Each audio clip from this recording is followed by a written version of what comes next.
Kwa nini tunamtanguliza Mungu kwenye biashara au kwenye mambo yetu? Kwa nini tunamfanya Mungu wa kwanza? Maana yake chochote kitakachotokea baada ya hapo kinakutana na ulinzi wa Mungu. Tunapomtanguliza Mungu kwenye mambo kama haya, maana yake shetani hawezi kuingia kwenye hiyo biashara, labda Mungu mwenyewe aruhusu. Shetani hawezi kuingia. Na ili Mungu aruhusu, maana yake Mungu anakuwa amempima huyo mwenye ile luka, amegundua kwamba ana nguvu za Mungu. Kwa hiyo hata akimruhusu shetani hawezi kumzuru. Watanzania wenzangu na watu wengine wote watakaosikia maneno haya, hakikisha duniani na kushauri kama Mungu anavyoshauri. Mungu anasema nimeweka uzima na mauti. Na mimi nawashauri watu wote, wafanyabiashara wote, kabla hujaanza tanguliza Mungu ili mambo yako yaende vizuri. Nilikuwa nina ndoto sana za kujiajiri kuliko kuajiriwa zaidi. Kwa hiyo sasa nikaanzia na eneo lile la shamba ambalo tumepewa. Nikafikiria sasa kuliko kuwa mkulima wa kawaida ni bora nikarasimisha. Ndio ikaja idea ya kufungua kampuni. Tukafungua kampuni yetu hii, lakini ndani ya kampuni tukawa tuna uwezo wa kufanya biashara tofauti tofauti. Kwa hiyo tukawa tumeanzisha hizi nikiwa nimeanza kama mjasiriamali.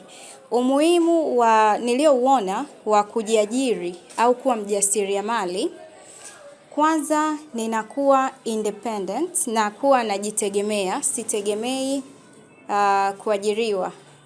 Na kuwa najitegemea zaidi kipato.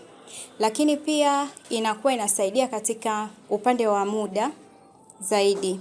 Kwa sababu kila kitu unaweza ukafanya kwa malengo, nikiwa na maana kwamba ukiweka malengo yako yanaweza yakatimia kwa wakati, ukitofautisha na ukiwa umeajiriwa. Lakini pia nimeweza kupata nafasi ya kuajiri vijana wenzangu, na kupitia wale vijana pia nilioweza kuajiri, nao wameweza kusupport familia zao. Na hizi harufu.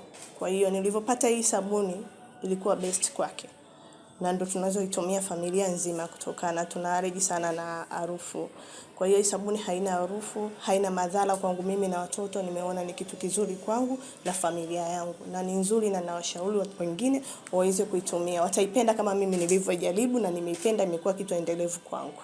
Kwa wale wenye allergy ya harufu kali, akija akitumia perfume za hapa atakuwa best kwake, kwa sababu hazitomletea ile allergy aliyokuwa nayo akisikia